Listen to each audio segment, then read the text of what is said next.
Update. I, male 26, blew up my wedding by uninviting my groomsmen. How do I fix things? Original post. 2 weeks ago, I had my bachelor party.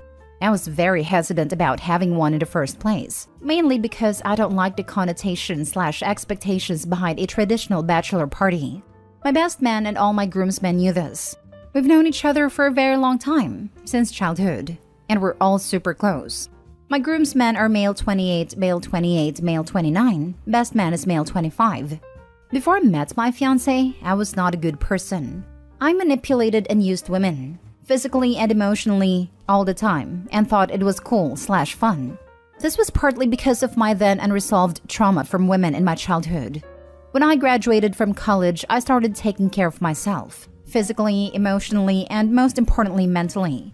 I was able to afford therapy and really worked hard on myself to change and become a better man.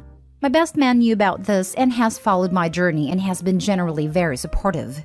He too has started to see how toxic our behavior was, and is basically more or less on the same path to become a better person. Our other friends? Not so much. But it's not something that affects our friendship, and they are much better with their behavior in comparison to when we were younger. I met my fiancé shortly after the changes I made. My fiancé really helped me heal from my trauma and has embraced me with all my flaws.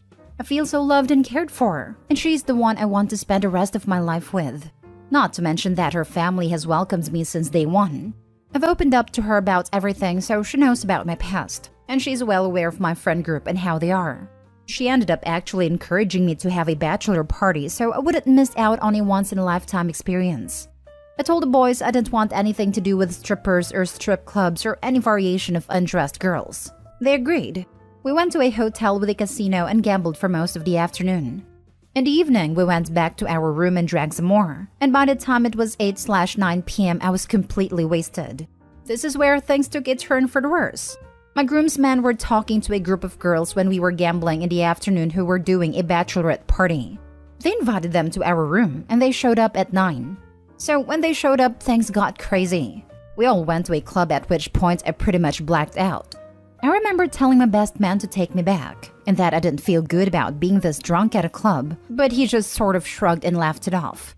Next thing I remember is coming in and out of consciousness while one of the bridesmaids from the other party was unzipping my pants in her hotel room. I tried to push her away, but kept blacking out, and I even mustered enough energy to say out loud, "Please stop, I don't want to."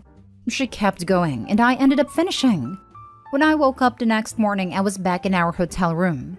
I thought I had a terrible nightmare, but I slowly started remembering everything. I began to have a panic attack. I woke everyone and tried to find out what happened.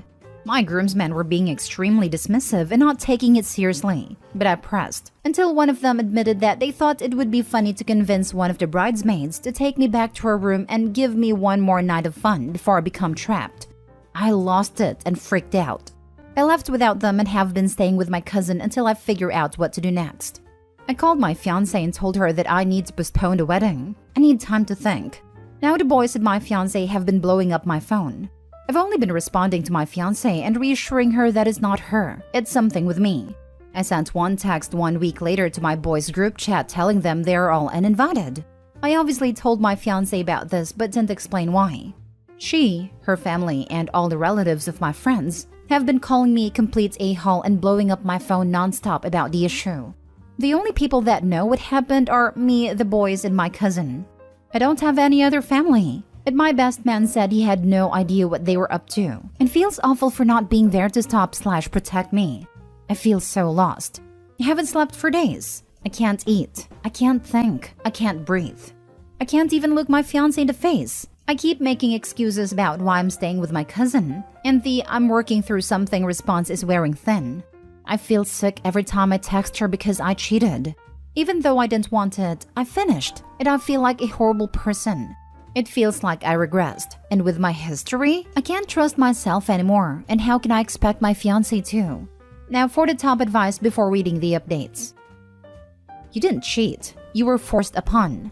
You were blackout drunk and told this woman no, and she continued anyway. This is not your fault. You need to understand this. You need to start by telling your fiancé about this. She deserves to know the reason why the wedding is postponed, because she is totally going crazy wondering what the heck happened. And inviting the groomsman is totally fine regarding the circumstances. I hope your fiancé will understand her reasons why, and I think when she realizes how distraught you are, she will get the gravity of the situation. But you need to tell her, soon. This is the comment you need. If you didn't want it and you said no and it wasn't respected, that is a crime. You need emotional and therapeutic support, and you need to tell your fiancé because her not knowing is just a special kind of hell for her. These guys are not your friends. They're bad guys. Don't invite them to a damn thing ever again. How do I even start a conversation about this? I don't even know what I would begin to say to the love of my life. Okay, dude, you got violated. Like legit, that's what you just described. It is not your fault, but it is your responsibility to be honest with your fiancé. Tell her exactly what happened. You got drunk around people you trusted and then learned later they planned to have a lady sleep with you while you were barely conscious, and that you will now be going no contact with them. Because you absolutely should go no contact with them. For like ever. Who knows how she'll take it? But even if you don't think you deserve her, she deserves the truth. If you keep telling her nothing, eventually she'll either get told a lie by one of your friends, or she'll think you got cold feet and or don't love her anymore. I know you're blaming yourself, even though, and I can't stress this enough, it is not your fault. So think of speaking to her as the first step to making things right. Then give her whatever time/space she needs to process. Then go to a therapist, or find a support group, and never be around those friends again. That's honestly just as important as speaking to her. She used her mouth, so I don't know if it counts as that. I'm honestly terrified to say something. I'm scared of the backlash I might get for claiming I was touched against my will. I don't know if people will believe me, and I'm really torn and feel helpless. Any unwanted physical intimate action is that crime. If you know your fiancé and how she deals with your trauma, it should go all right. You don't have to tell others what happened, just that they did something unforgivable and are no longer invited. That you want to hear nothing about them and want nothing to do with them. Guys don't normally come forward with something that happened to them. Your fiancé, if she's a good person, which I believe she is given what you told us, then she should believe you and help work on assisting you through this. Currently, I'd suggest getting a piece of paper and a pen and just writing all your feelings out. The bad, the worse, what you want to tell her, what you don't, etc. You don't have to give it to her when you are done if you don't want. But it will help. It will take some of that weight off your shoulders. Now for the first update. So many of you have reached out to me and offered support. I appreciate all of you. I've decided to tell my fiancé everything. I've been convinced from the sheer amount of people telling me it would be the right next move. I don't know much, but I do know that when hundreds of people tell you the same thing, they're probably correct. I texted her to meet tomorrow. I'm taking my cousin with me, and I think I'm going to try to explain and have my cousin / this post as a backup. She seemed sort of relieved / anxious that I agreed to meet. I'm aware that this could destroy everything we have, so I really hope it all works out. Thank you all for pushing me to tell her. I'll try to update as soon as I can. Second update. After reading through all the comments and getting a lot of supportive DMs, I decided to tell my fiancé everything. I took my cousin with me and had a speech prepared on paper. We decided to meet at our home, so my cousin and I drove to her. We pulled up to the driveway and my heart was pounding out my chest. I told my cousin I need to turn around and I couldn't do this, but cousin insisted and pushed me through it. As soon as I got out of the car, my fiancé opened the front door and stared at me with an emotionless face. I thought we got off to a horrible start and I was just dreading going inside. We walk in and my fiancé directs us to our living room. At this point, no one has said a word, and you can cut the tension with a butter knife. My cousin and I sit on one couch and my fiancé is sitting on a couch to the right of us, closest to me. I open by telling her that I'm really sorry about how I've been acting, and that she's done nothing wrong. I pull out my paper letter and start shaking a lot. I try reading the first couple of sentences, but eventually start to break down and have panic attacks / cry. My cousin grabbed the letter and continued reading the letter until I was able to grab it back and continue. The letter read like my first post, had a lot more apologies and emotion in it though. When I finished, I looked up and saw her extremely distraught and upset. She just stood up, said she needed a minute to think and went to the bathroom for a good half hour. I didn't know what to think. I was devastated and it was killing me inside. I didn't know what she was thinking or what she was going to do next. When she opened the bathroom door, she just ran up to me and hugged me and started bawling her eyes out. She kept saying that she was sorry about what happened to me and that she wishes she was there to protect me. We spent the rest of the night talking about it. She was very supportive and was just mad that I didn't come to her sooner. She's furious with my ex-best man and immediately texted her family, without all the details, to explain my side. She said something along the lines of, they did unforgivable things. We've decided to postpone the wedding while we both figure out how to work through this. My fiancé has already helped me connect with mental health resources that deal with his ordeals. I've already been to 2 sessions this week. She's been extremely supportive and comforting. We're looking into next steps with the police to report the crime, though I don't have much evidence. I honestly don't care if I get justice at this point. I'm just glad my fiancé believes me. I told her I was scared she would think I was lying because of my past, but she said she knows I've changed and that she fell in love with the person I am today. As for my best man, I've got no contact since. It's only been 6 days since I told my fiancé, so I'm still working through some stuff. In the meantime, I'm happy to have the love of my life in my arms at night. I can rest easy at night. The nightmares have slowed/stopped. I'll try to update when I can in the future. Thanks for the advice. Wow, OP. Your friends essentially conspired together to get you violated. Never give those guys any more of your time. They aren't worth it. I'm glad to hear you're on demand now, and your fiancé sounds like an absolute treasure. Cherish her always, OP. God bless. He needs to drop the whole lot of them. This is a bit of a gendered problem, unfortunately, in that the men will think they're doing him a favor and won't see the crime. I can't imagine any of the women I know conspiring this way. They would see this as obviously for what it is. I'm so happy for you and your fiancé. I'm glad you are working through this together. I'm sorry this happened to you. I can't imagine what that was like. I'm really happy that you gave an update to this story. I know it's not over yet, and you may have a long road to recovery, but I'm glad to hear that she is everything you needed from her.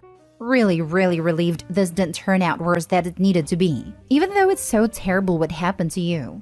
I'm so sorry. I know this sounds manipulative, but under the circumstances, I think it's necessary. You need to text your friends and set them up to admit in print what they told you about telling her to come in. Don't do a big long text confronting them. Act like it's not as big of a deal as it is. Say, I told you I didn't want to do that. I asked to go back to the hotel because I was blackout. Make them admit you were that drunk. Get them to say they asked her to go in the room. This will be your evidence of the crime so you can file charges. You can file a charge against the girl, and you can file charges against your friends for at the very least reckless endangerment. Get an STD test. Can also be used as evidence. I'm so sorry this happened to you. I actually cried reading both posts. The therapists will be able to provide the courts with documentation about your mental health and how affected you were with this trauma. This will include how your life drastically changed overnight. Have your doctor give you a note to show your employer when you get a medical leave. Yes, take a medical leave regardless of if you feel like you can actually work. This will prove it impacts your ability to lead your normal life. This one might be far, but can you still not eat or drink? Go to the emergency room for dehydration. You'll have even more medical records to prove the follow-up effects. I would say with this type of evidence, you will have a stronger case and chance of winning with a reckless endangerment. Don't admit to anyone ever these steps are intentional except your fiancé. Hire a lawyer to at the very least see what your options are. I'm not a lawyer, but my brother is a victim of domestic violence. His medical records of ER visit for the time he threw something at her, therapy notes, work history, etc. significantly helped his lawsuit and his restraining order against her. I would honestly even consider trying to get a restraining order from your friends as well. Show them in the courts how traumatic it is, that you don't even feel safe being around your ex-friends. Show everyone, including them, how incredibly serious this situation is. Fight, don't back down. After all your hard work, you don't deserve to have this situation anywhere near you. I'm so sorry. I saw someone comment get hotel footage. Yes, maybe try and get some bar footage if you're barely coherent and blacked out. The hotel one could also show that you didn't go in with the girls originally. They could try and say, oh, we all agreed to go back together. No, show them you went in alone with just your friends. Footage can be subpoenaed if the business deny you accessing the footage. Now for the third update. This will be my last update for a while. I just want to thank everyone for the kind words and support in my inbox. Some of you even opened up about similar experiences, and that really helped. I'm not even close to being okay mentally. I constantly have panic attacks and anxiety randomly throughout the day. Sometimes unrelated things can trigger an attack, but I'm trying my best to fight and survive. My fiancé has been my rock, and her family, her dad, mom, and sisters have been angels. They've even hired a private investigator to help with our police report that we're filing. My fiancé's dad is well connected in the legal world, and is connecting me with a lawyer who'll be pretty much taking lead with my case. In the meantime, all I can do is try working through my issues and trying to move on. It's hard, not just for me, which kills me inside. I can see the pain this situation has caused my fiancé. I can see it in her eyes. It's hard not to blame myself. I've written personal letters to the parents of all of my ex-friends, groomsmen, explaining things. I mailed them out yesterday. I'm closing that chapter of my life, as I've also mentioned that in those letters. What they do with that information is their choice. As for our wedding, we have decided to revisit things next year. Maybe sooner depending on everything we're dealing with right now. We know we don't have to rush and can just take our time. I don't know if I'll ever be okay or if the panic attack/anxiety will ever go. I hope the next time I update, I'll feel like I can breathe again. Till next time. Update. Hired a private investigator to watch my fiancé on her girls' trip, and now I'm torn. Original post. Hey everyone, long-time lurker, first-time poster here. I never thought I'd be the one to spill my story in a confession sub, but here we are. To cut a long story short, my fiancé and I have been together for 5 years, and every year, she goes on this girls-only trip with her close friends. Something in my gut had been bothering me about these trips. Maybe it was the slight changes in her behavior afterward, or the cryptic conversations that overhear. But instead of directly confronting her, I did something I'm deeply ashamed of. I hired a private investigator to watch her during her recent trip. I got back the results a few days ago, and as much as I regret violating her privacy, my suspicions were not unfounded. The PI presented evidence of her being unfaithful, and it shattered my heart. Now I'm caught in this storm of emotions. On one hand, I deeply regret snooping and not trusting her enough to talk about it. On the other, the betrayal from her side feels even more significant. I love her, but I can't see a future together anymore. How do I even approach this situation? Do I confess my snooping, or just end things without revealing the reason? Any advice is welcome. Now for the top advice before reading the update. Just tell her you know, you don't have to give details. She's not going to tell all her details. Be glad you didn't marry her. Yeah, this is the move. You validated it for yourself. Spare your mentals and the drama. You know, and now it can be over. Maybe as a bonus, send her the proof your friend captured in a month or so, just so she feels horrible for being unfaithful and give you the last word. Sorry, man. Ruin her friendships by sharing any pics and say it was one of her friends that ratted her out. But don't tell her which one. Move on, dude. When she asks why, say I know you're cheating on me, and leave it at that. Don't tell her anything else. Her punishment is never knowing how you know. When you completely stump her and she has no idea how you know, she'll start yelling at you, accusing you of all kinds of stuff, telling you suck in bed and she needed more, that you have a small junk whatever, anything to get you to scream back. Don't lose your cool. Keep it together and just leave. Then ghost her. You're done here. This is perfect. Don't give her any of your energy. I know you've been unfaithful, and I'm leaving for my own sake. All this, you have a task to perform that is critical to your happiness in the future. You will absolutely have emotions. Just know going in that you must remain rational and safe while completing this very important task. Tell her you know, tell her it's over, and tell her you need to be left alone for a while and maybe forever.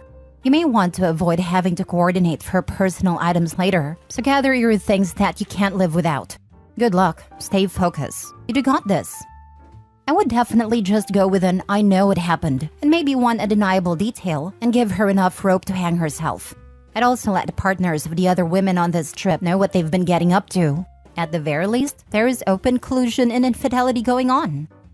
If you don't know all the partners, then host one last dinner party with specifically that group and their partners, then pull the man aside either individually or as a group. Then enjoy the show. Now for the update. Hey everyone! I've received many messages asking about this situation, and I thought it was only right to keep those who cared in the loop.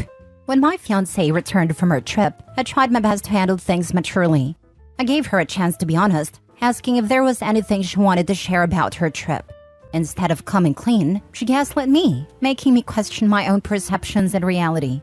Having the evidence I had, I confronted her about the affair. She was taken aback and immediately asked how I knew. I told her the truth, that I hired a PI. I didn't want to falsely accuse any of her friends, as some of you suggested, even though honestly part of me was tempted.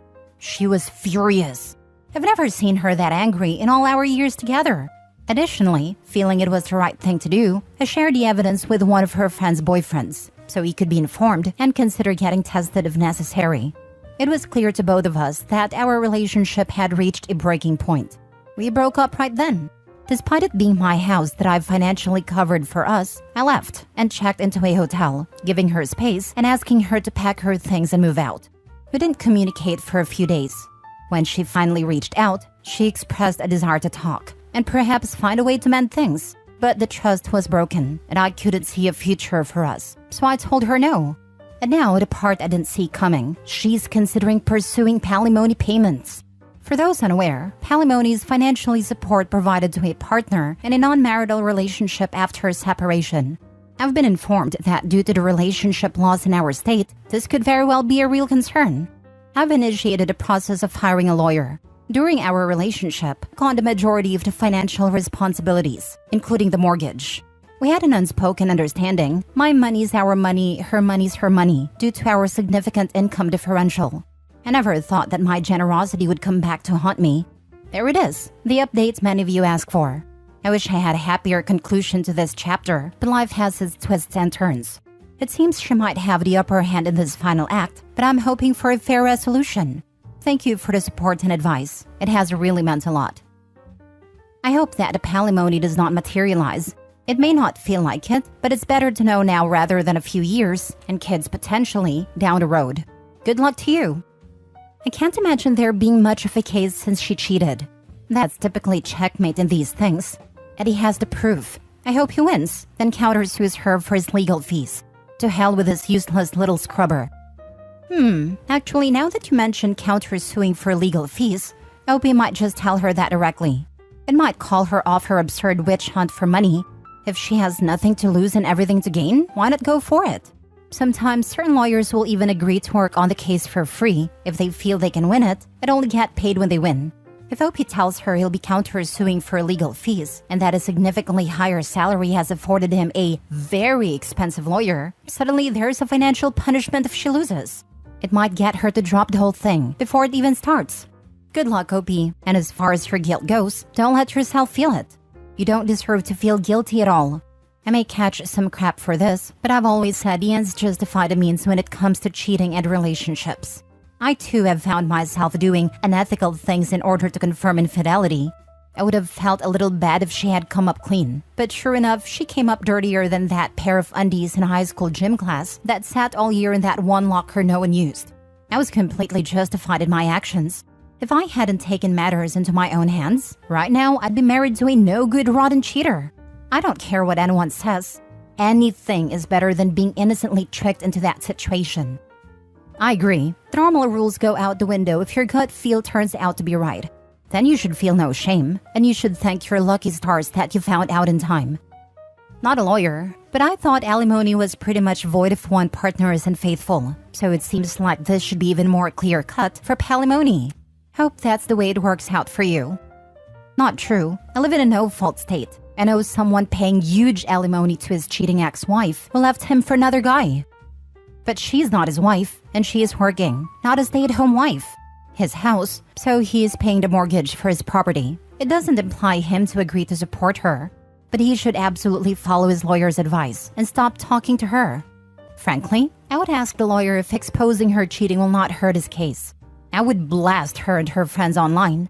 She might be encouraged to get palimony by people around her who think she is the victim.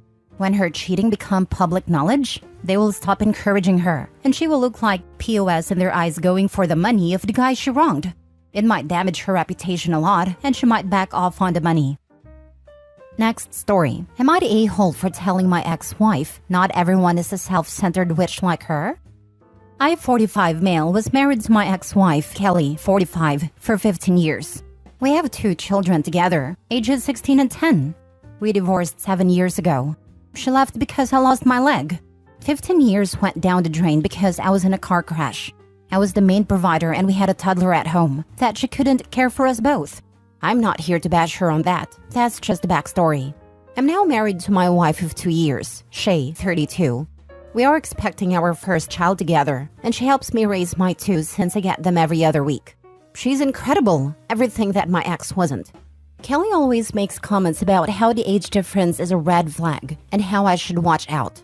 I've always brushed them aside, as I only have to see her during drop-offs and pickups. But ever since she's found out the news, she keeps reminding me that I am a 45-year-old amputee who will have to care for an infant, and if I'm sure I can do it and if Shay's gonna put up with it. Tonight, Kelly said to me that I better have a backup plan just in case. I snapped and said, "Not everyone is a self-centered witch like you."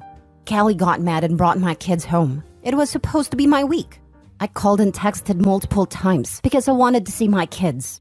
She then sent me a long text that night about how she couldn't believe I could say something like that to the mother of my children, and that she was just warning me about what the outcome could be with such a younger woman, and how badly I hurt her feelings. I've yet to answer her, but my wife knows I want to see my kids, so she says I should just suck it up and apologize. Am I the a-hole?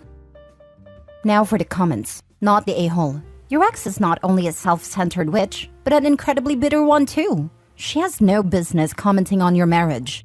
She's way out of line. Is she refusing to let her kids see you unless you apologize to her? I'd drag her to court. I'd like to, but we have no legal agreement, and I have no plan to take her to court. She makes more money than the two of us and has a bigger home. I don't want to risk losing anything, especially seeing my children. You won't risk not seeing your children if you go to court for custody arrangements.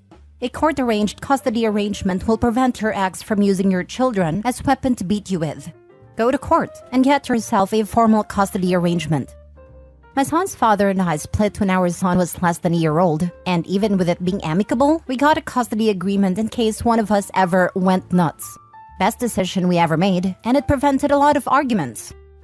This, I know legal terms like prenups and custody agreements set off alarm bells for a lot of reasons, but it really is best to get that stuff sorted out in writing while everyone still likes each other. My brother did the informal custody and alimony thing, where everything was all good with his ex, so he didn't feel a need to push for anything legal. I kept telling him this is the best time because everyone is on the same page, but he kept ignoring my suggestion. A year or so later, the ex breaks up with her partner and starts asking my brother for more money, and also starts to keep the kids longer out of spite. Things eventually get settled legally, but it was months and months of dealing with lawyers and such a waste of money on both sides. Last story. Am I the a-hole for hurting my father's mistress/wife? When I was 20, my family found out that my dad was cheating on my mom with our maid. They obviously got divorced, but since he stated that he was in love with a maid, the entire family did everything they could to secure our family wealth. Dad was disowned by his parents, and bottom line, he was left with nothing. After all of this, I was really traumatized and bitter. This was my dad, my male role model, my hero, and he was also the one to destroy our family. I admit that he tried really hard to keep contact with me and to explain to me that he still loved me very much and it had nothing to do with me, but I did not want anything to do with him. I cut him off entirely and refused any kind of communication with him for the past 9 years.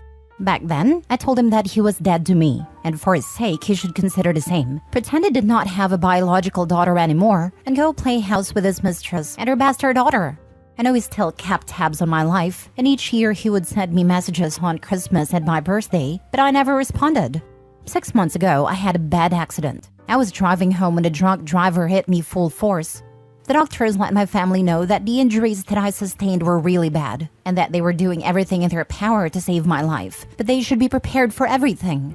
Luckily, I've fully recovered, but my dad has been insane ever since and trying to mend our relationship. He came to the hospital almost every day while I stayed there, but me refusing to see him did not make him understand that I want nothing to do with him. I recently changed my mind and decided to confront him and his mistress, now wife, because some relatives told me what the woman has been saying about me and my family. She has been talking trash, saying that it is not my fault for acting like this because I learned this from my family, mom and grandparents, and they are to blame for me being cruel. After hearing this, I could not believe the audacity of this woman, so I agreed to meet my dad and her to set things straight. I think they got the wrong impression because when I went to meet them, they came along with her daughter and her husband. They were so disgusting. The woman had a stupid smile on her face and told me how happy she is that after all this time, I was giving them a chance, and how happy she is that her daughter will finally have the sister she always wanted. I made it clear that I am not giving them any chance. I told her that I know everything she has been saying, and if I learned cruelty from my family, then her daughter must have learned from her that being a cheap woman and sleeping with your boss makes you progress in life. I also told her that thank God she does not have a uterus anymore, so she cannot taint my bloodline with her creatures. I told the girl's husband to watch out, because what can be expected from such disgusting women? Before leaving, I told my dad that he has two options: either consider me dead, or divorce his joke of a wife, cut ties with that joke of a family, and come back into our lives. He told me that he cannot let me go, that I am his daughter, and that last years have been torture not being close to me. Again, I told him that if he expects forgiveness, he knows what to do, and if he really loved me that much, he will choose me this time. My grandparents agreed with my actions, and are hopeful that maybe their son will come back to his senses and come back to his family. But one of my aunts, Dad's sister-in-law, said that it was a low blow for me to mention her incapacity of having more children, that I may have hurt her with my words. Honestly, I do not care. She hurt me more when she destroyed my family, so her struggles, her hurt did not move me at all. Opie said when they go low, I'm taking the expressway in hell. What was the wife's reaction to this? Oh, not the a-hole. I mean, now looking back, I did not give her room to say much. I had things kept for 9 years that I needed to clarify, but her initial reaction was shock, like she did not expect it. What on earth do you expect to hear from someone who refused to meet you for 9 years, and who you know for sure hates you, is beyond me. After she recovered a bit, she started saying, I know we were wrong, but, and I just stopped her and told her no buts. There is no but here. She is what she is, and that's it. Honestly, cheaters always think people are just supposed to let things go. Well, let's see if your dad chooses a relationship with you or her. I'm so sick of Reddit absolving cheaters with the life is nuanced, is not black and white. Sorry, some things are black and white. No judgment, but you need some severe therapy. She said in a comment that she's in therapy. Update. Am I the a-hole for cooking my boyfriend's family Chinese food instead of Chinese food? Original post. I was born in China, but my parents and I moved to the West when I was little. So, I was raised mostly Westerner. But my parents still managed to teach me many Chinese traditions, including food, and I sometimes still cook what they cook. So, I have been with my boyfriend for about 3 years and he lives with me at my place. This Christmas, his family, mom, dad, sister, and nephew, came to visit him from his birth country of Spain for the first time in years. I was excited because I never had a chance to meet them in person. They arrived a few days before Christmas. He went to pick them up at the airport while I was working, so when I came home, they were already there.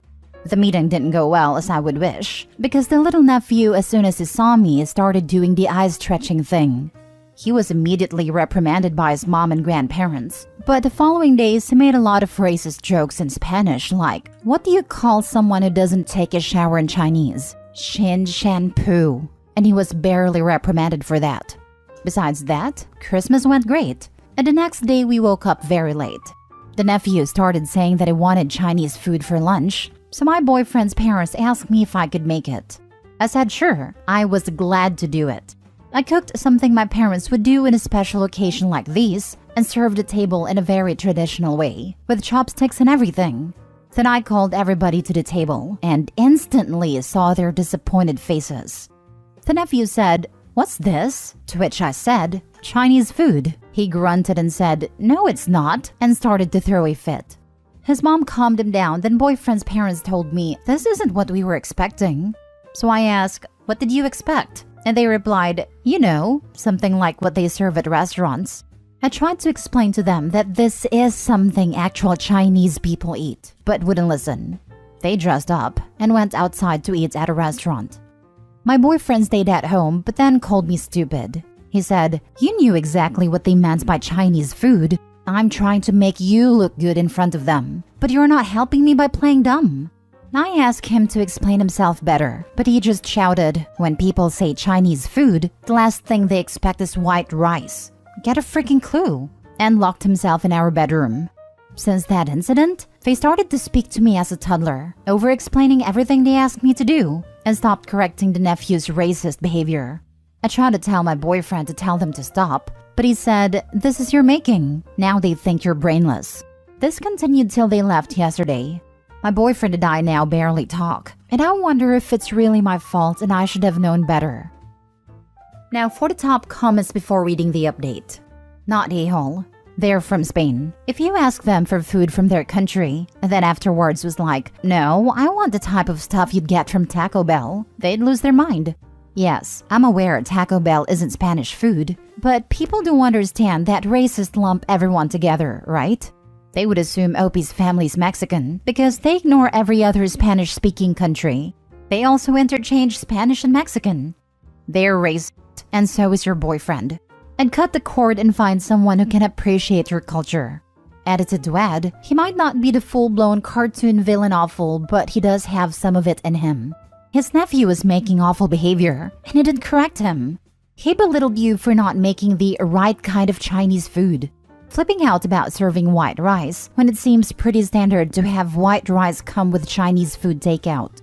It feels like he's gaslighting you by trying to make this your fault for their awful behavior. He might not have shown you that side before, but he did now. This, despite Opie's protests, her boyfriend is racist. Why she's okay with that is beyond me. She doesn't need to get a clue about Chinese food. She needs to invoke some self-esteem and get a spine, because this is BS. When your partner's family treats you like crap, either your partner ditches the family or you ditch the partner. When people say Chinese food, the last thing they expect is white rice. Where does this dingus thinks rice came from? This just raises questions about what Chinese restaurants serve in Spain. We were in Marbella, and for a change of pace, went out to dinner at a Chinese restaurant.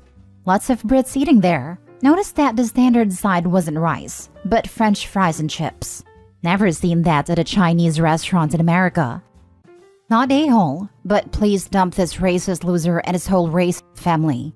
I'm sorry, but traditional Chinese or any Asian food is amazing, and they don't know what they're missing. Anyone who tries to pin their family's abuse of you on you is just as bad. This is really telling. I'm trying to make you look good to them. I'm sorry, but they came into your house, and it's expected for you to have to kiss their butts? No, dump the whole trash family. In addition to being racist, Opie's boyfriend had a gall to call her stupid and brainless for doing exactly what his family asked her to do. He clearly doesn't respect her as a person, and has proven that he'll side with his family no matter how poorly they speak to and treat her. Does your boyfriend help pay the rent and bills? Does he insult you a lot? Does he often criticize how you do things? Do you ever feel like you need to always cater to what he wants to have peace in the household? Who makes the decisions in your household? Do you both discuss things and decide on what to do? Or is he the only one making decisions that you were expected to just follow? Did you tell him you did not like the way you were treated by his family and the way he acted?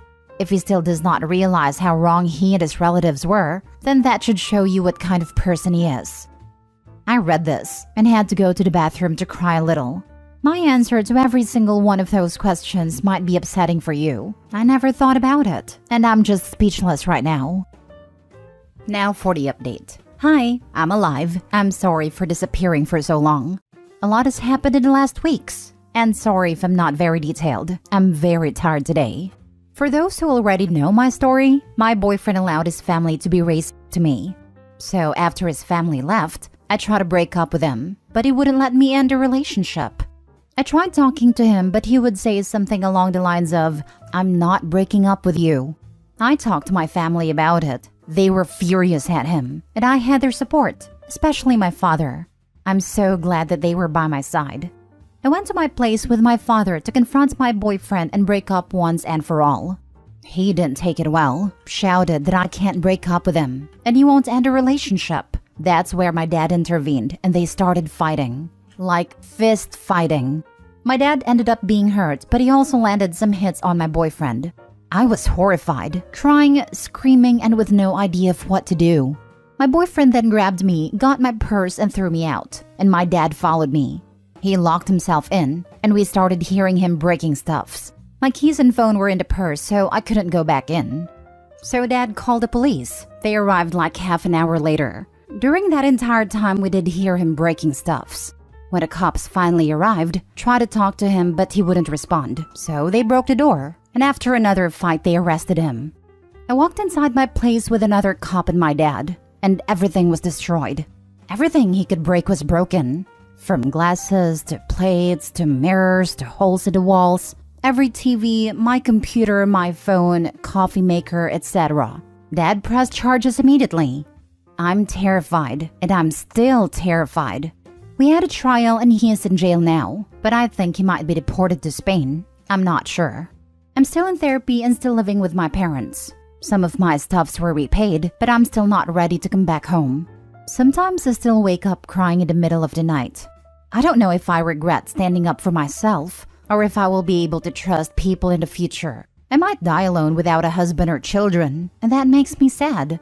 I had self-ending thoughts, but I find things that make me want to stay alive. I don't know when I will feel good for real, but progress has been made. Oh, and my ex-boyfriend's family are still trying to reach me to insult me and make me feel even worse for sending him to jail. I block them, but always find yet another phone number to call me from or a temporary email address. If you are reading this, thank you. I am so incredibly proud of you. You are a DV survivor. You and your father stood up to your disgusting abuser and finally got out of that awful relationship. This was so important for your health and safety. You did everything right. I'm so sorry you have had to endure so many terrible crimes. He never should have assaulted you, your father, or your personal items. He is a sorry excuse for a human being. Please be sure you hold nothing back when pressing charges and ensuring you get back as much as possible and that he goes to jail for as long as possible. Finally, please take care of yourself now. Do things you love. Reach out to friends. Pursue hobbies. Go to a spa. Take a vacation. Binge your favorite TV shows. You must live your life to the fullest and never let someone like him in your life again. Be proud of yourself. You are so strong. That escalated rather quickly. From we just wanted chicken fried rice to fistfights, property damage, and jail time? Yikes. Makes you wonder what wasn't said in the post, or what ex-boyfriend might have left waiting in the wings if OP tried this alone. Looking at what was said in the last post, I dread hearing what else this family did to OP. I mean, she cooked an authentic, and I'm certain, delicious Chinese dish that was close to her heart. And it was declared she was a brainless moron for not cooking westernized food. Yeah, the I want to break up, and then the boyfriend's response of, no, I won't let you. The racism was a giant waving flag. That elevated it to a 250 decibel EAS warning. He sounds like the kind of racist craphead who thinks Asian women are demure and obedient and exotic, and fetishizes them to suit his ideals. Would not shock me if that was his stance. I am Chinese, and I've had to explain to people that what is commercially served in Chinese restaurants isn't always a good representation of what Chinese people actually eat at home. For example, lemon chicken isn't a traditional Chinese dish, and neither is General Tso's chicken. The boyfriend and his family is rotten, and I'm glad the OP got rid of him. Totally. An Indian friend of mine is the same about things like butter chicken. I'd love to try traditional Chinese food. OP would have made that from scratch and was probably quite time-consuming. That family's trash. Last story. Am I the a-hole for telling my sister-in-law that she doesn't have room to criticize the way I support my daughter's passions when her own husband is barely involved with her kids? My daughter Cameron is very artistic. Cam likes doodling and using certain online animation apps, but her preferred way to express herself is through street art such as graffiti. I have found an art class that specializes in graffiti for Cameron, as well as gotten her connected with specific zones where graffiti is allowed. She's staying out of trouble and it makes her happy, so I don't see any issue with it and encouraged her hobby. Some context about my sister-in-law Sydney is that she has 2 daughters, Eden and Ava, and her husband Benjamin is not involved with the girls at all. My brother-in-law is the kind of guy who brags about how he's such a man because he's never changed any diapers or attended parent-teacher meetings, and Sydney does it all. He's seemingly oblivious to the fact that this does not impress nor earn him respect from other fathers his age. Sydney constantly makes excuses for Benjamin's lack of involvement with Eden and Ava. Things along the lines of how it's her responsibility as the mother, or that since he makes more money, it is not his responsibility to step up as their father. Sydney seems to have internalized misogyny herself. I bring all that up because Sydney has become very vocal about her disapproval of Cam's graffiti hobby, and a lot of her complaints seem to be misogynistic. Things along the lines of how Cameron is 14, becoming a young woman, and needs to start acting like it. And that I should move her into classes for a more appropriate, feminine form of art like watercolors. I told Sydney that, unless Cam wants to, I would not be changing her art class or discouraging her graffiti. She's staying out of trouble, and it makes her happy. I see no issue with her hobby. Sydney called me irresponsible and said to think about the kind of potential partners Cam would attract with a hobby like graffiti. She then said that if Cameron keeps doing graffiti, she will eventually hang around a bad crowd and get into drugs. I told Sydney that she doesn't have room to criticize the way I support Cam's passions when her own husband is barely involved with Eden and Ava. Sydney and I got into an argument where I admittedly was yelling back at her. My wife had us de-escalate, told Sydney off, and we left. Once we got home and things cooled off, my wife explained that she did not regret telling Sydney off over the drug comment. But throwing Benjamin's lack of involvement in Sydney's face was just a low blow on my end. And that two wrongs don't make a right, since I could have addressed Sydney's comment without bringing the situation with Benjamin into it. I do see my wife's side and realize that bringing up Benjamin was a low blow. The two friends I brought it up to, however, said that Sydney had it coming, and that in a way, I helped Sydney because she needed to look at herself and her own family dynamics in the mirror. Now I'm conflicted. Am I the a-hole? Not the a-hole. Your sister-in-law has essentially said that you have exposed your daughter to a bad crowd and that she's likely to get into drugs. She has offered her opinion that you should be encouraging more feminine art for her. What you should have said is, "Thank you for caring about my daughter. I'm happy for her to do this and I'm confident that it's safe. I don't think it'll expose her to a life of drug taking." I'm glad we can have these open chats about our kids because I've been feeling some concern for a while about the impact that your husband's neglect of Eden and Ava might be having on them. I'm worried that they don't have a strong bond with him and that in the future, they might exhibit some worrying attention-seeking behaviors from the males in their lives. I suspect that it gone down that way, she may have STFU'd. Agreed. If anything, having an established hobby that her parents support is going to keep her off drugs. Not the a-hole. Sydney needed a slap off her pedestal. It's always entertaining when people don't look at their own life and try to control others. Her husband is an a-hole, and she's a bigger a-hole for allowing him to treat her and her kids that way. I'm surprised this doesn't get brought up more often, honestly. If that dude ever brags about that crap, I would hope other people tell him what a piece he is. Also, you remind her that many girls with daddy issues seek the wrong kind of attention. She needs to worry about the effects her husband will have on her daughters. Not the a-hole. I'm sorry, but I'm surprised by the all you're the a-holes in here. In what universe is Sydney not the a-hole? It's none of her business how OP chooses to parent. OP is being supportive of their daughter's interest in the best way. Sydney and her internalized misogyny, something that's actually harmful to her daughters, can get out of OP's business. She has no right or place criticizing OP.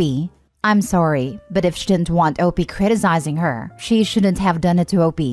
She simply got a taste of her own medicine. It was fair game. Again, play stupid games, win stupid prizes. Agree 100%. Sydney didn't just express her stupid opinion, but kept escalating when OP declined to take her advice. It sounds like she's one of those pushy jerks who will not shut up when you ignore their advice. OP gave her a taste of her own medicine, and she didn't like it. Too bad. OP is not the a-hole. Update. Entitled Step Monster got herself banned from my wedding. Original post. My 28 male, stepmother 49 female is a wannabe party planner. She has taken it upon herself to plan and host every party and holiday my dad's family has thrown since she married him. I never loved those occasions growing up. She's controlling and gets upset if people complain about anything, but I humored her for my dad's sake. According to him, this helps her feel included. I'm getting married to my fiancée Jane, 26 female, in July. We got engaged in early 2021, but Jane ended up getting pregnant a couple months after that, and we decided to postpone the wedding to focus on our son for a while. So we've had a long engagement.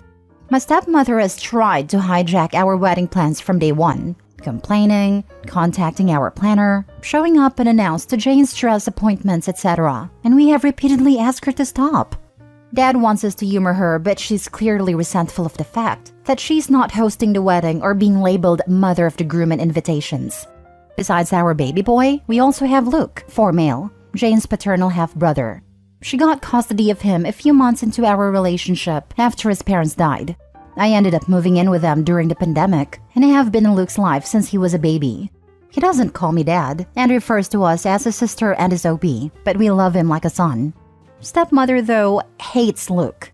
She accuses Jane of baby-trapping her way into the family, and that accusation only got worse after our son was born. My dad gets along with Jane and adores the kids, but stepmother demands him to refuse babysitting Luke. So we don't leave the kids with them often. Instead, Jane's brother and sister-in-law usually watch the kids for us, as their children are close to ours in age. We had a thing last Sunday, and my brother-in-law was out of town with his family. Jane's other siblings live in different cities, as well as my mom and sister. My dad agreed to babysit at our place, and we left. We came back to find both kids crying, stepmother screaming, and dad weakly trying to calm everyone down. Apparently, Luke had told stepmother that both he and our son were going to be our ring bearers, and she went ballistic. She screamed that she wasn't going to allow that, because he wasn't family. She then hit him when he started crying, and his lip is still split. She'd never gotten to this point before. We immediately banned her from our house and from our wedding. Dad is fuming and has said he's not going without her. He's also convinced half of his side of the family by severely downplaying what stepmother did to boycott the wedding as well. This includes my stepbrother, who fully agrees with his mother no matter how many times I try to tell him the truth. Me and Jane are refusing to budge, but many of my cousins who aren't coming anymore are asking us to reconsider. Pretty much all of Jane's family agrees with us, but one of her aunts suggested that maybe stepmother is acting out because she doesn't feel welcomed by my family. I've honestly had it with my family enabling her behavior. I love my dad and really want him at my wedding, but I am more than willing to go no contact if it means protecting my family. Edit, I think I accidentally deleted a paragraph where I mentioned this, but we did press charges. We took Luke to the pediatrician the next day and gathered every piece of evidence we had. Not only did we have pictures of Luke's face, but by some miraculously strike of luck, we also had nanny cam footage. Some commenters were right to assume that my stepmother hadn't been invited to our house, but my dad hasn't really gone anywhere without her in years, so we took precautions. We didn't expect her to actually do anything this awful, but we've never trusted her with the kids. The physical attack happened off camera, but there is some footage of her screaming and Luke crying before and after the event. She now has a child mistreatment charge on her rap sheet. We wouldn't let her get away with this. I'll try to respond to at least some of the comments, but all I'll add for now is that Luke is okay. The visit to the pediatrician happened the day after. He already had a counselor and will continue treatment. We've been hugging and pampering him a little more than usual too. He's still upset, but is already doing much better. Now for the top advice before reading the updates. That is scorched earth level event. You could have pressed charges. Don't look back. Sorry about your dad, but he's literally enabling your kid's attacker. Any flying monkeys come your way, just reply with, since you apparently condone the verbal and physical harming of a 4-year-old child, trust us when we say you will not be missed at our wedding. This is the answer. Nothing short of scorched earth, father included. Defending this behavior is abhorrent. She would have gotten much worse than banned from the wedding if I came home to find my kid literally bleeding because of her striking him. I wouldn't budge on this. She's not acting out because she doesn't feel included. She's a narcissistic a-hole throwing tantrums because she doesn't get what she wants. I wouldn't blame you going totally no contact either. Your cousins asking you to reconsider are totally out of line. All I can think is, can your fiancé fight? Because I most definitely would have chosen violence that day. She's disgusting, and Opie's dad is indeed a coward. Imagine the fear that baby felt being screamed at about not being family, and physically attacked all for being excited on top of him having lost his parents already. I don't think I would have been able to control myself. Wow, just wow. Opie, these people are not safe people or good people. You and your family are better off. Jane can fight very well actually. She's done jujitsu, but got busy tending to Luke. I can also fight, and was more than ready to, but neither of us wanted the kids to see us like that. Pretty much every adult in the house was screaming for a few minutes, and we didn't want to get it any scarier. Jane also threatened to call the cops, which prompted dad and stepmother to leave. Your dad needs to grow a spine. How in the hell can he stand by and watch his wife harm a literal child? It honestly says more about him than her. Cut your losses and anyone siding with this nonsense. She clearly attacked Luke. Are charges being pressed? Because truly deserves punishment for her actions. Something far more eye-opening than being disinvited from your wedding. He stands by his witchy wife because she's the one he's sleeping with. He's afraid he will be cut off. And she will leave him eventually. Cowards die alone. Now for the update. I want to thank everybody who took the time to read and or comment on my previous post. It's been a tough week, but it's always great to know that people care. I haven't been able to reply to every comment, but I will try to address some in this update. This might get a little long. I'll start off by saying that me and Jane are going no contact with my dad and stepmother. We haven't really spoken to either of them since the incident, and I don't plan on being the one to reach out. Any communication between us is being handled by my younger sister. She's completely on our side, but will remain in low contact for the time being. I've decided to adopt Jane's way of dealing with people she cares about. Forgive what's apologized for, but never forget. Basically, if dad or stepmom ever truly understand what they did wrong and sincerely apologize, we're willing to forgive them even if begrudgingly so. But we will never ignore or let them forget what they did to our family. And for the time being, neither of them will be allowed near Luke, our baby, and any other kids we may have in the future, even if we do forgive them. As for the rest of my family, I read a lot of comments suggesting that I post pictures of Luke's face, as well as the nanny cam footage. I'm not very active in social media, but even if I was, I'm not comfortable exposing my injured preschooler like that, especially given that nothing on the internet ever truly goes away. I also decided not to share the pictures with my family unless truly necessary. I should probably mention that while my family adores my dad, most of them aren't very fond of stepmother. She had 2 failed marriages prior to meeting my father, the first of which resulted in my stepbrother, and he cheated on his then-girlfriend to be with her. My family loved that girlfriend and disliked stepmother right away. Not only has she been controlling and manipulative since the beginning, she's also tried to force her way into the family matriarch role by any means possible. Taking over planning duties for every family event was her favorite way to do it, because of all the attention and compliments that come with it. The main reason why I hated these parties growing up was because she'd always find a way to make everything about her, including Christmas and mine and my sister's birthdays. The rest of the family felt neutral about it, but they never liked her. With Luke, it was different. Most of my relatives didn't meet him until COVID restrictions got looser, and by then he was 2 years old. He's a bright and genuinely lovable kid, and there weren't really any other small children in the family, so everyone immediately started cooing over him. The way I see it, stepmother got upset that Jane and Luke were accepted by my family so easily compared to her experience, and that's why she resents them both, but I can't confirm that. She was also mad that, aside from not being the planner, she would have absolutely no involvement in the wedding party. She tried to pressure us into letting her officiate, even if one of Jane's best friends was offered that role a year ago. Making stepbrother my best man though he wasn't interested, it had already gotten my best friend. Or asking her sister's daughter to be our flower girl, when we'd promised Jane's 3-year-old niece. Also, her sister's daughter is 15 and doesn't know us. She also tried to convince us to let my dad walk Jane down the aisle since her father's gone, but her eldest brother, the brother-in-law I mentioned in the first post, had already been enlisted. Stepmother was disappointed that my family wasn't as involved in the wedding as Jane's, and kept making comments about how that would never happen if we put her in charge. All of that being said, there is nothing that can excuse being that awful to a child, especially if it really is the petty jealousy that I suspect. Because I haven't spoken with my father, my sister has been keeping me updated on what he's been up to. As I found out through her, the story my dad and stepmother told the rest of the family completely erases Luke's injury and the abuse charges. It insinuates that me and Jane banned them because we got annoyed with stepmother and decided to take it out on my dad as well.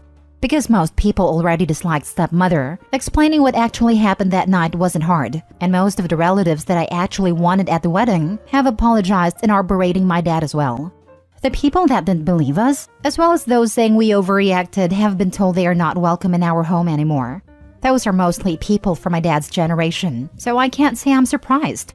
But the realization that they're so biased that they're willing to protect a woman they hate after she hurt a child just to make my dad happy has assured me that I don't need any of them in my life. Stepbrother is still in denial. He refuses to believe his mother could hurt a child, even with all the evidence we have. I have to admit, I understand. I love my mom too, but that doesn't mean I'd excuse his obliviousness. So, he's banned too. It sucks, because we were close growing up, but I don't regret it. Besides, Jane has 3 other siblings besides Luke, the older brother-in-law, a twin brother, and a younger sister, and I'm closer to them than I ever was to him. Speaking of Jane's family, they're all furious over what happened and have been extremely supportive of us. Jane's maternal family basically adopted Luke after she got custody of him and have frequently called to make sure he's okay. We did manage to save some money with everybody we uninvited and have decided to use it to help Jane's cousin. She lives in a different country and was previously unable to come to the wedding, so we're paying for a plane ticket.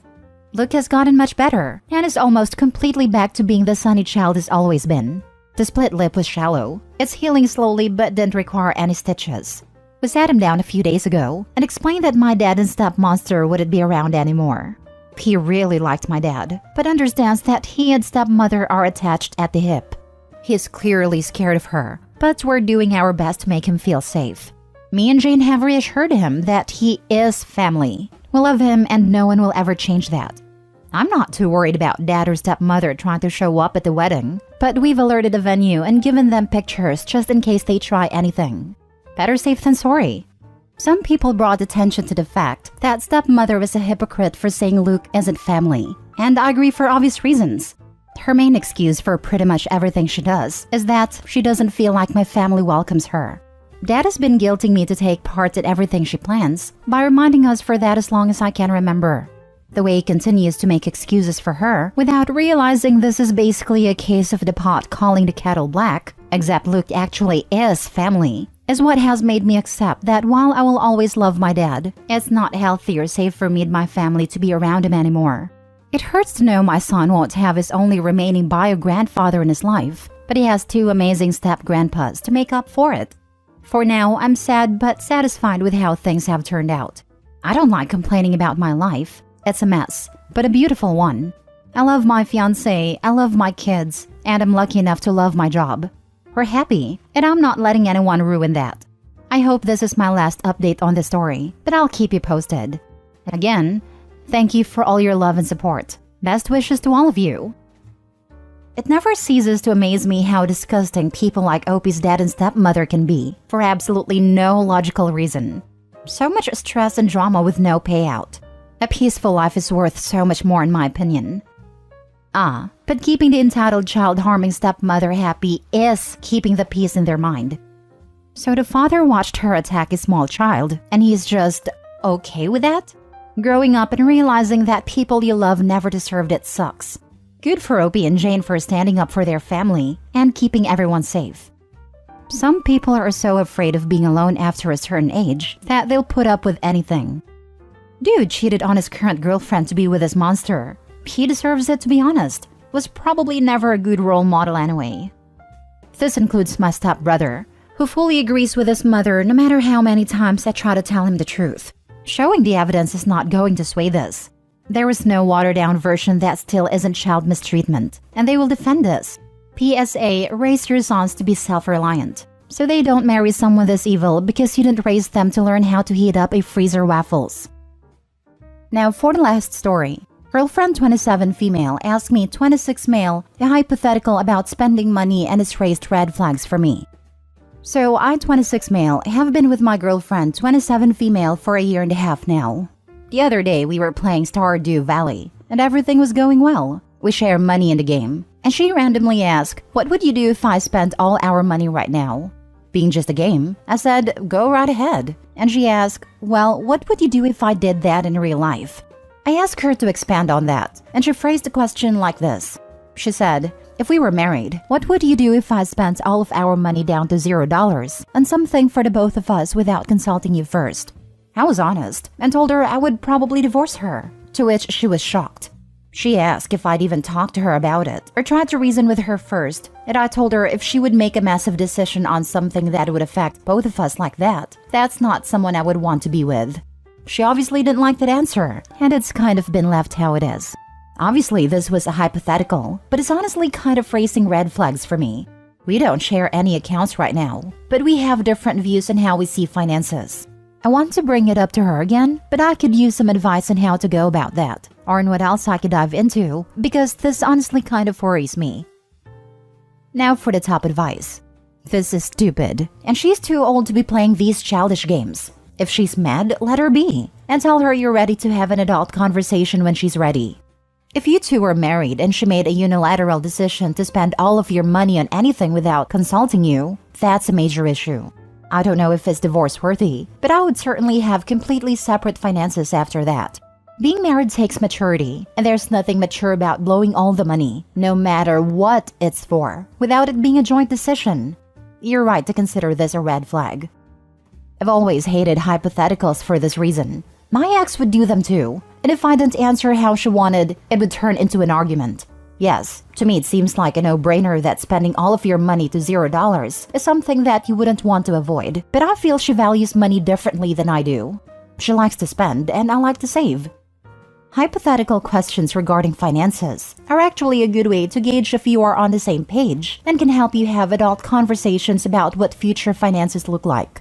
Having hypothetical questions about what would your lives look like if one of you lost your job, and how you would manage, and how would it change your day-to-day spending, where would you cut back, what are things you wouldn't want to compromise on, and where would you both agree to cut the fat. She pretty much told you her values about finances is never going to change. We don't share any accounts right now, but we have different views on how we see finances. Move on. People need to stop fitting square pegs into round holes. Update. Am I the a-hole for breaking up with my girlfriend because she's friends with the guy she cheated with? Original post. Me, 26, and my now ex-girlfriend, 25, were together for about a year. Some weeks ago, we were hanging out with some of her friends, not the friend in question. We were playing a little quiz game, and one of the questions that popped up involved cheating. I mentioned that I hate cheaters, and after that, I noticed one of the friends give my ex-girlfriend a look, and also noticed my girlfriend got a bit uncomfortable. It was weird and got me thinking. The next day, I asked my ex-girlfriend about it. She said that she wasn't gonna lie and admitted that she cheated on her ex. This was a year before she met me. I felt upset about it because she's never mentioned it before, and I asked what happened. She mentioned that one time she got drunk and hooked up with her friend. Let's call him Ben. Ben is a former friends with benefits of hers, and they still hang out regularly. I knew that my ex-girlfriend and Ben had a history, and while I didn't like that they hung out, I just dealt with it. I was pretty upset, because not only did I find out she was a cheater, but she still hung out with a guy. I told her I needed some time to think, and after 2 days, I decided to break up with her. I didn't want to tell her that she can't be friends with Ben, and I knew I couldn't deal with her still being friends with him, so I just removed myself. So am I the a-hole? Now for the top comments before reading the update. Not the a-hole. Familiarity breeds old habits. Meaning there's a good chance she'd cheat with him again, even if not with Opie. Well, she got caught cheating in her previous relationship. Probably just hadn't been caught yet on this one. Applaud. Love that you respected yourself enough to end it. Man, these posts are breaths of fresh air. Normally on this sub, it's people getting the short end of the stick, and it's regularly depressing. My husband cheated last year and I forgave him. Now I'm pregnant with this child and he wants to leave me for her. Am I the a-hole? With the posts on the sub, for a lot of them, I can see people falling into those situations after being manipulated and not having outsiders to call their attention to it. But what I can't for the life of me figure out is how someone doesn't type out the post and answer their own question. It is really nice to see someone pretty much already answer their own question. While OP is asking if he's an A for doing it, he already found a solution of get out, which is more than a lot of people here.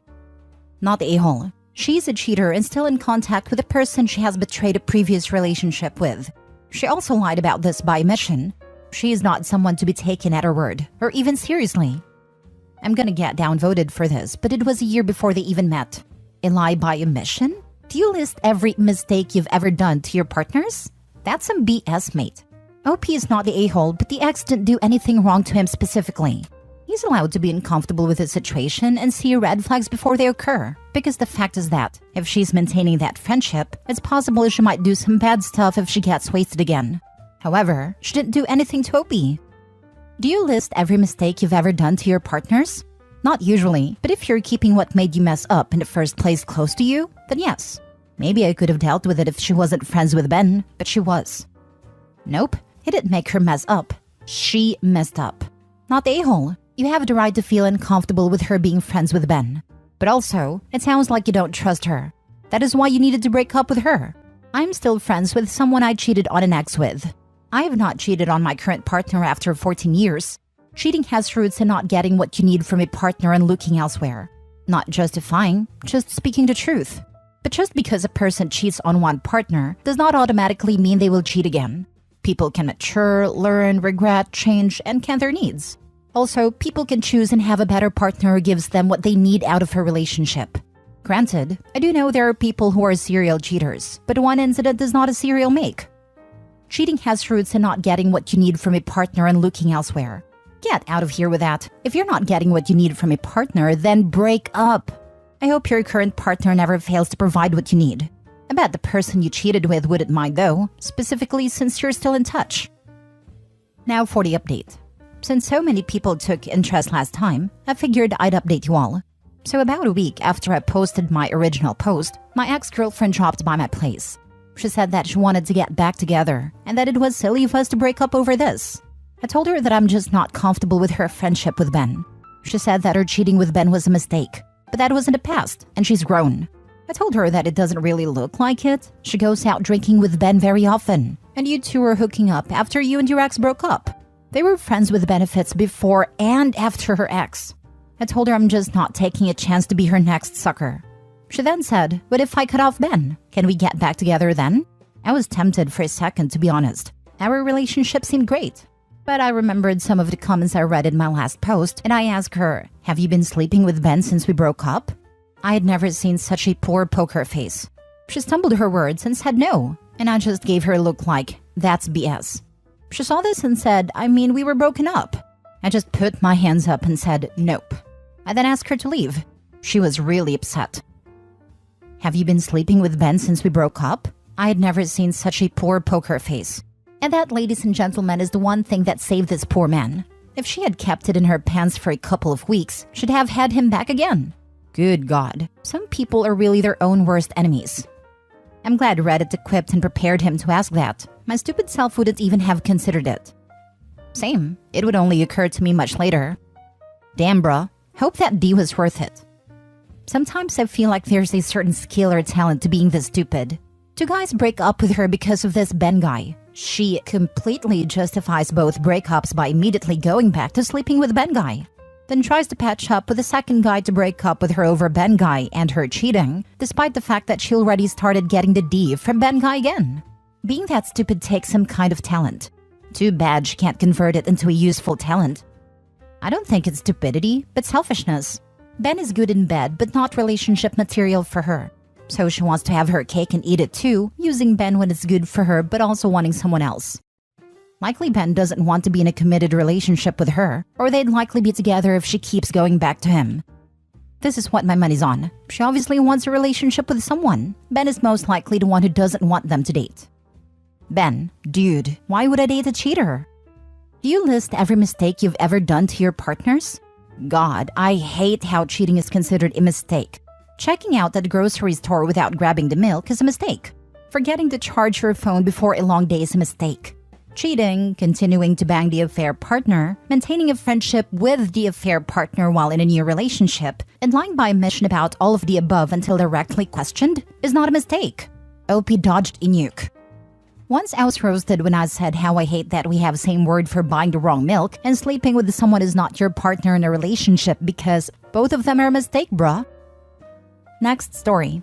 Am I the a-hole for wanting to leave my husband after finding out he's been keeping some secrets behind my back?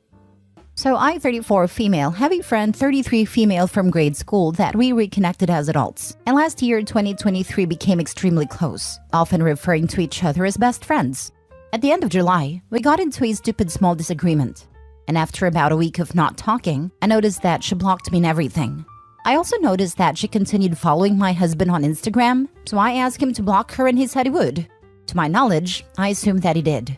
Over the past few months, I had tried to get in touch with her twice. In October, I reached out to her ex-boyfriend that she lived with and asked him to pass on a message that I missed her. Towards the end of November, I sent her a Christmas card and just wrote something simple like, "I miss you and I'm here when you're ready to talk." Last night, I decided I was going to try to talk to her from my husband's 35 male Instagram account. Ask him to sign in on my phone. He seemed apprehensive about this and was making me very suspicious that maybe there was something on his Instagram he didn't want me to see. Next thing I know, he's confessing that he's talked to her in the recent past about me and her, trying to translate what in the actual heck that means. These are the things that he's told me. 1. He reached out to her shortly after he found out that she blocked me and everything. 2. He went to her for relationship advice. 3. She told him secrets that I told her in confidence. 4. They've spoken more than once because she reached out to him after she received my card in the mail. Here are the things that are taking me off beyond belief and making me consider divorce. Neither of them have my best interest at heart. That's blatantly clear. Obviously, I would expect this over a friend who blocked me literally over nothing, but not my husband. My husband supposedly went to her for relationship advice when he was clearly fishing for dirt on things that I was possibly doing / saying behind his back. I feel like an absolute moron thinking that I could repair my friendship with her all these months. And all along, he's known that she has no interest in being friends anymore. And he just let me feel that way. My husband has been accusing me of things over the last few months. Things that she told him and lying to me about how he got the information. He just believed everything she said and ran with it. I feel like I'm in freaking high school. The worst part is that my husband thinks he did nothing wrong and that he was just going to a friend for advice. Believe me, if he found out I was secretly speaking to any of his friends behind his back for months, he'd be long gone, but he expects me to just forgive him. Little background on my husband and myself. We've been together 17 years, married for almost 12, and we've had a lot of ups and downs, mostly in the first half of our relationship. We haven't had any serious problems in about 8 years. Now for the top comments before the mini update. Not the a-hole. My blood boils just reading this. I also have an ex-BFF of 15 or so years that I bared my soul to. I would have lost my freaking mind if I found out that my husband was chatting her up, and I would have lost it on her for telling my secrets. I mean, unless you royally screwed her over and deserved it, then she should have some freaking integrity. What a trash heap. As for him, what kind of an a-hole goes to your ex-BFF and starts talking about you? He didn't want advice. He wanted someone to dogpile on you and talk crap with. As for divorce, you do what you need to do, but I'd wait a bit until you're calmer before you decide for sure. That's a lot of good years to throw away. 100% agree with you. There was absolutely no reason he needed to talk to her other than to fish for dirt. Even threw in a few "have you heard from her yet" over the past few months. I feel like a freaking idiot. Zero loyalty. Your husband's initial apprehension handing over his phone spoke volumes. Not the a-hole. Emotional affair at best, physical affair at worst. He's broken your trust. Wonder if her boyfriend knows she's been secretly talking to your husband like this. This sounds like an emotional affair. I'm sorry. Not the a-hole. Agreed. Reaching out for relationship advice is a common ploy cheaters use to lay the groundwork. Or to excuse it later. I was just seeing that hooker to get tips to spice up our marriage. You saw me with your best friend because I was asking her what to get you for your birthday. I did it all for you, baby. Now for the mini update. So apparently everyone on here is completely correct, and I'm just a freaking idiot. He just got home with flowers and basically admitted to me that they were having an emotional affair. He couldn't tell me how many times they spoke behind my back, and I pressed for more info. Apparently, they've spoken plenty of times, exchanged flirtatious messages as well as selfies. I feel completely empty and I don't know what to do right now. He keeps pushing me to talk and I just need space right now. He's not the type to give it to me, but we will see. Last story. Am I the a-hole for forcing my husband to sleep outside in the cold? I'm in complete shock at the moment. My hands are shaking even writing this. I'm on a burner due to the nature of this post. I don't want anyone close to me knowing yet as it's still fresh. I found out my husband of 11 years has been living a double life and has been doing something so disgusting, I can't even fathom how this was getting past me in my own household. I feel so ashamed and so embarrassed. My husband is a truck driver, and more times than not, he'll be out trucking for months at a time.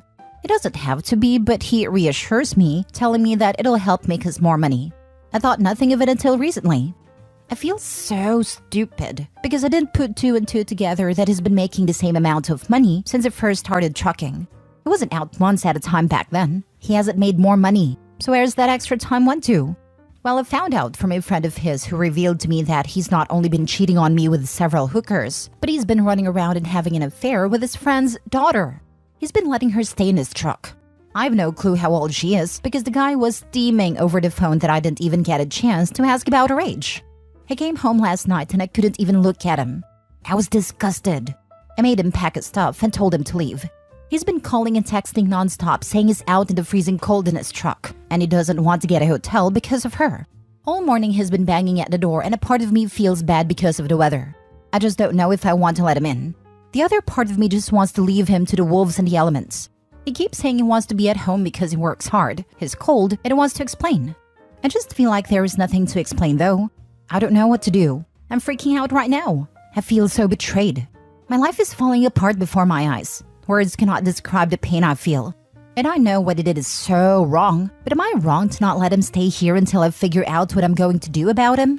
I'm just worried because we both have ownership of the house, so I don't know if I'm even allowed to keep him out. Am I wrong to make him stay outside? Any advice is so appreciated. Not the a-hole. He's good at finding other places to sleep. What's one more night? Damn, that's good. OP, I apologize for the unsolicited advice, but I'm writing this because I know how hard it is to think clearly when it is stress. 1. Go to the bank and get as much cash out of your joint accounts as you can today. 2. Find out the age of the daughter's friend. If she's underage, report this to the police. 3. Go to a lawyer and discuss your options. 4. Schedule a doctor's appointment and get a full workup. 5. Put a fraud alert on your credit report so nothing can go through without your approval. Not the a-hole. He can get a hotel room, but I'd skip town if I were him because his friend sounds really angry. Though that would be a way to make your husband leave. Call his friend and tell him where he can find your husband. Then let your husband know he's on the way over. More like ex-friend. He'll probably start loading his shotgun when he finds out where OP's husband is. Not the a-hole. They always want to explain after they're caught. I would love to hear his explanation. You take care of yourself. If he is cold, he can start his damn truck and turn on the heat. Then he can start driving and not stop until he is far, far away from you. I would love to hear his explanation. Many times when someone cheats and they explain themselves, you can see the canned comments. You weren't doing this. I needed this. Something, while impossible, could have a very small kernel of delusional truth. What is this guy going to say? I was lonely? Seriously, you can get a trucking job closer to home. They do exist, and the guy definitely has the experience. What he did is beyond gross and disgusting.